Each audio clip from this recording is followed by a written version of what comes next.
What's happening? It's Shane here, and you know what time it is. It's tier list time, baby. And it's also time for you to smash the like button because that really helps to defeat the evil YouTube algorithm, and you should just automatically do that on all my videos. But yeah, let's jump right into this one. Some credit cards are much better than others. There's entire YouTube channels and websites that are dedicated to credit card churning and getting the best cash back or getting the best sign-on bonuses. But today I'm gonna save you a ton of time because I did a lot of research and I actually got a bunch of these credit cards, and then the ones that I didn't, some of my friends did, so I was able to check them out that way. So these are going to be some of the best and the worst credit cards that are available out there. All right, so let's just jump into it. First one on the list is going to be the Amazon Prime Rewards credit card. Now, I'm not going to go too deep into the details on these because that would make the video way too long, and I want to keep this video well under 20 minutes if I can. But if you already use Amazon a lot, you're an Amazon Prime member to take advantage of that amazing 2-day free shipping, then this is a credit card that you absolutely should get. I use Amazon a lot in order to get stuff delivered to me. So for instance, I'll get paper towels and toothpaste delivered to me every few months. And it just saves me a lot of time and a lot of hassle overall. And to me, that's worth paying a little bit extra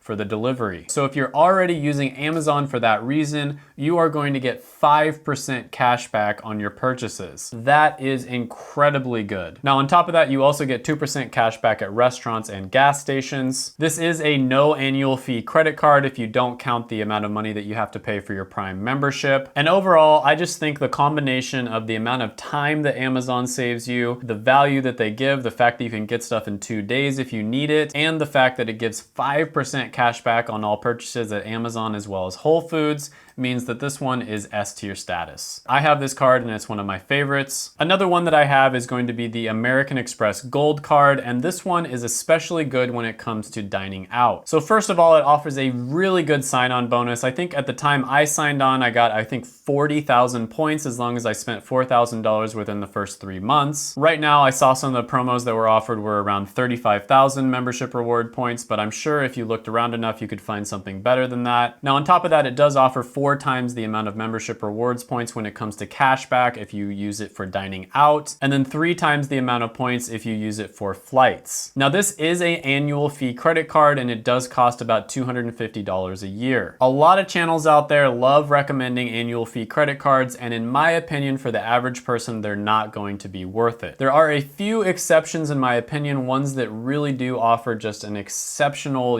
sign-on bonus or something along those lines, and I included both of those on this list, and the American Express Gold card is one of those. This is also a card that doesn't have foreign transaction fees, so that's kind of a nice perk. Sometimes I go across the border to Canada, and I do end up using this card a lot of the time. And basically, without getting into too much of the details, this is a really good card if you want to use it for dining, and it's pretty good if you want to use it for travel as well. So if you're someone who spends a lot of money dining out, or if you're someone who spends a lot of money traveling, then you might want to look into getting this card. However, if you don't already spend a lot of money in one of those 2 categories, you probably don't want to get this card because you're going to feel like you're kind of forced to spend that money, that $4,000 that you have to spend within the first 3 months. You're probably going to end up spending it on things that you wouldn't have bought otherwise. When I first got this card, I was going to be buying a computer anyways, and so I got the card, I spent the money on the computer that I was going to buy anyways, and that's how I was able to meet that $4,000 within the first 3 months relatively easily. A lot of people fall for the trap on these annual fee credit cards of thinking that they're not going to spend more just to meet that initial amount. So be really careful there. Overall, I'm going to go ahead and put this one in A tier. Another one that I didn't include on this list that is also really good in my opinion is going to be the American Express Blue Cash Everyday card. So if you want to use American Express but you don't want to do the annual fee, I would recommend doing that one. The only downside to using American Express cards is there's a lot of places that actually don't accept American Express, and so you'll end up having to use another card anyways. Next one on the list is going to be the Apple credit card, and honestly, this one has had a lot of changes since it first came out. And basically, the big thing about this one is if you have an iPhone and you use Apple Pay for your purchases and you use the credit card through Apple Pay, then you can get some really good cashback bonuses. For instance, you can get 3% cashback at Nike stores as well as if you buy any Apple products. You also get 2% cashback on most other purchases if you use Apple Pay, but there's 2 big problems with this. The first one is not everybody has an iPhone. And then the second big problem is not all places actually accept Apple Pay. I see this one potentially becoming a dark horse candidate though in the future as more and more places start to accept Apple Pay and more people start to buy iPhones. I don't personally have an iPhone, I have a Google Pixel, and so I don't actually own this card myself, but I do have some friends that own it and it's pretty good, they like it. Overall, I'm gonna have to go ahead and put this one in C tier just because of the fact that not everyone has an iPhone. And yes, I'm probably being a little bit salty here. Next one on the list is going to be the Bank of America Cash Rewards card. And this is one of those cards you're gonna see a lot if you go to some of the, credit card channels on YouTube. And the reason for that is because they offer really good cash back, but there's a few little asterisks in there, okay? First of all, I have to give them credit. They offer an incredible sign-up fee where if you spend $1,000 within the first 3 months,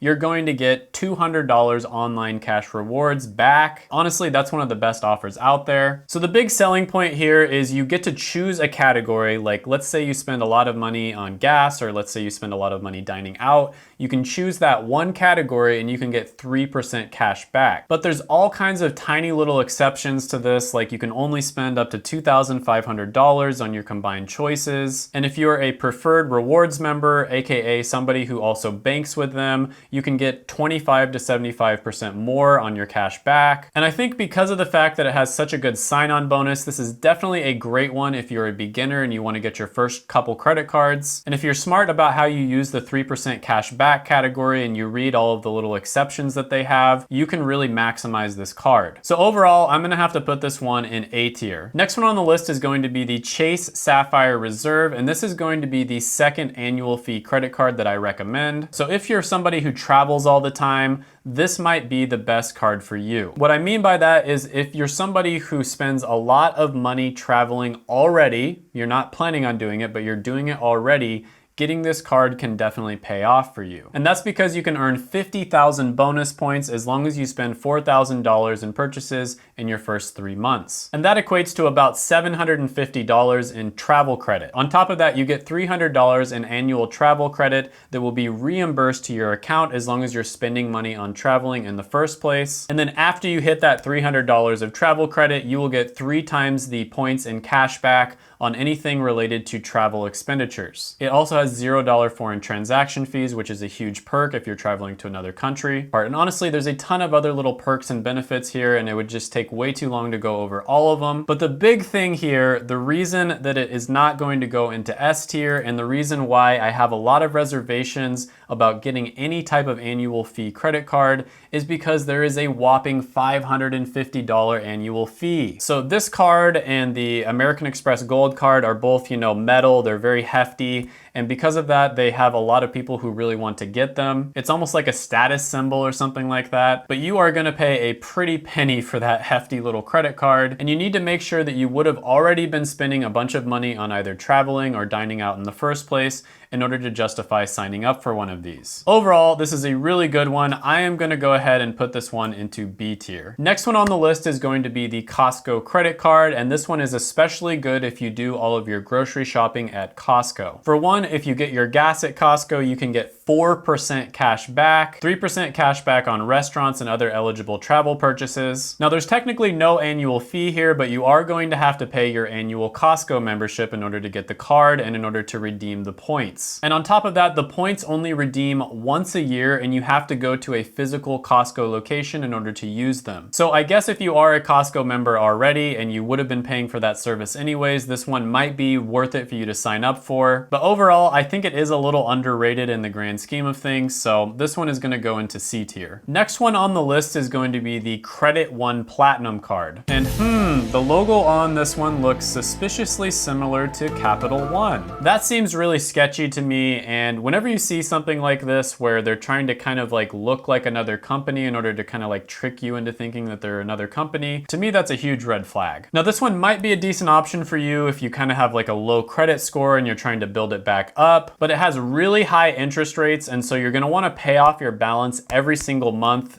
You do not wanna have to pay those interest rates. They're way too high. So overall, you really should not get this one, and the one exception to that is if you have really bad credit, you can maybe go for this one just to build up your credit score, and then you probably would wanna cut it up after a few months and then get another credit card because the perks on it just aren't that great, and just overall it's not that great of a card in general. So this one is gonna go into D tier. Next one on the list is going to be the Citi Double Cash card. And basically this is exactly what it sounds like. You get 2% cash back on all of your purchases as long as you pay off the balance at the end of the month. Another thing I should mention with all of these credit cards is there's pretty much no reason why you shouldn't just pay off the entire balance automatically every single month. If you're not automatically paying off the balance every single month, or you think that you're not gonna be able to do that, you probably should not be getting a credit card. Now, I think out of all the credit cards on this list, the Citi Double Cash is probably my favorite just because of how stupidly simple it is. There's no annual fee. You get your 2% cash back as long as you pay off your balance. No ifs, ands, or buts about it. You don't have to like check to see, you know, oh, did I put the 3% cash back on this category, or is this some rotating category over here? Anything like that. It's very simple.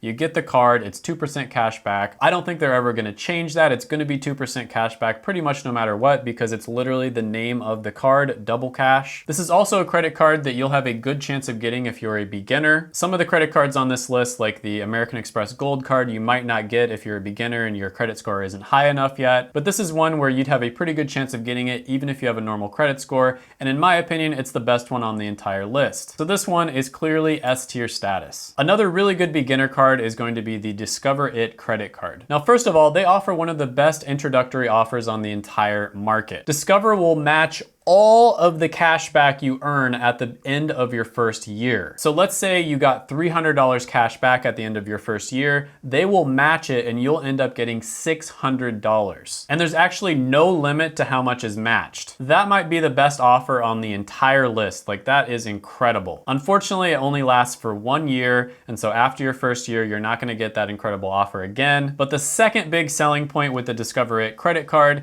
is the fact that you get 5% cash back on everyday purchases at different places such as grocery stores. And then the last big selling point on this one is it is technically a beginner card. You can apply for this one and you'll likely get it with an average credit score, maybe even a low credit score. So for that reason, I definitely have to put this one in A tier. It's one of the best on the entire list. The next one on the list is going to be the Fidelity Rewards Visa Signature card. Now this one is very similar to the Citi Double Cash, where you'll get that 2% cash back on pretty much all of your purchases. The only catch here is that the 2% cash back has to be deposited right into your Fidelity investment account. So if you prefer to redeem the cash back in a different form, it's only going to be 1%, which isn't that great. But if you're okay with getting the cash back deposited right into an investment account, then you're good to go. Again, it's just like the Citi Double Cash, where there's no, exceptions, ifs, ands, or buts about it. You just get the 2% cash back. Boom. On some of these, you'll see they have really good cash back, but then when you read the tiny print, it's like there's all these different exceptions and all this different BS that you have to deal with. And I really like the cards that are just straightforward. You get whatever it says that you get. So Fidelity has done it again here.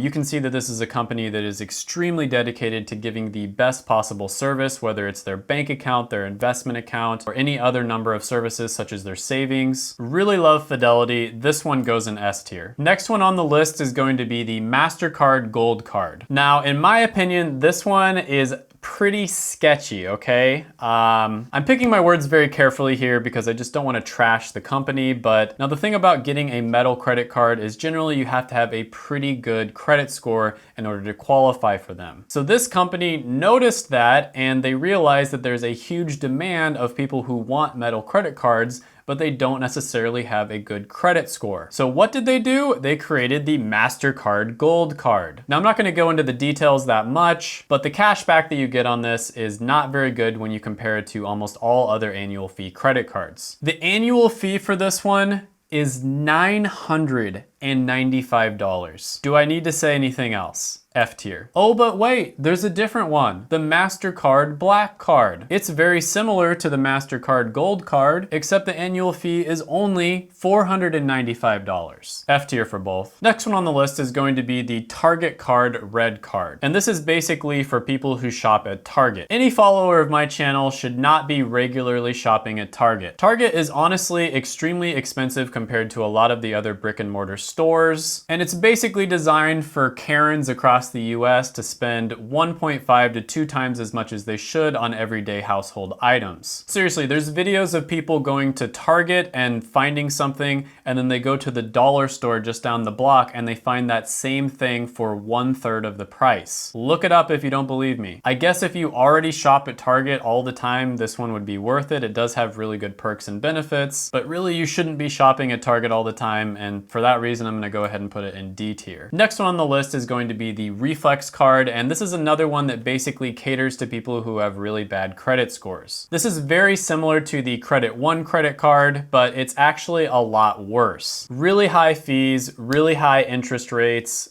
You have to make sure to pay it off every single month. You cannot miss a single payment or you will be screwed. Maybe you should consider this one if you just have horrible credit and they're the only ones that will give you a chance. But overall, if you have bad credit, there are better options out there. The Reflex card is gonna go into F tier. Next one on this list is going to be the Uber credit card, and until very recently, this one was actually one of the best on the entire list. They recently changed a bunch of things with the Uber credit card, and that makes me think that they're one of those companies that offer certain things for a limited period of time, and then once they've gotten a bunch of suckers, people to sign up for it, they actually take that away from you. To me, this is a very sketchy marketing tactic, and whenever I see a company do this, it makes me lose a lot of respect for them. So I guess the one exception here is if you use Uber all the time or if you use Uber Eats all the time, this one could be worth it for you because they do have some really nice cashback bonuses. But overall, I'm gonna go ahead and put this one into C tier. Next one on the list is going to be the US Bank Cash Plus credit card. Now this is another one that you're gonna see a lot on all of these credit card channels where they try to optimize the different rewards that you get. And if you're really strategic with how you use credit cards, this one can pay off extremely well for you. This is one of those credit cards where there's a ton of different rules involved in it and you have to jump through a bunch of different hoops. And it's something that I personally just don't want to have to deal with. But basically you can earn $150 cashback bonus as long as you spend $500 within the first 90 days on eligible purchases. On top of that, the first $2,000 you spend on the card, you can earn 5% cash back on. The catch is that you can only spend $500 per quarter of the year. So you spend exactly $500 in the first quarter, 500 in the second, 500 in the third, and 500 in the fourth. And then overall, you can get about $400 cash back that way. On top of that, you can choose a category to get 2% cash back in. So to me, out of all of the cards that a beginner could get, this might actually be the best one just because of the fact that, $2,000 spent in your first year really isn't all that much. And you could potentially earn $550 cash back just by spending it on the things that you would normally spend your money on. So for that reason, I'm gonna have to go ahead and put this one in S tier. You honestly might not end up using it after the first year, but even for just that 1 year, if you could get $550 cash back, that's probably gonna be worth it, especially if you're a beginner. Check out my videos right here. I made them just for you. Go ahead, smash the like button, hit the subscribe button, ring the little notification bell, and then comment down below any thoughts, comments, criticisms, etc. that you have on the video. Let me know what cards you've used or what ones I should have included on this list. I know there's a ton of them out there. Thank you so much for watching, and bye for now.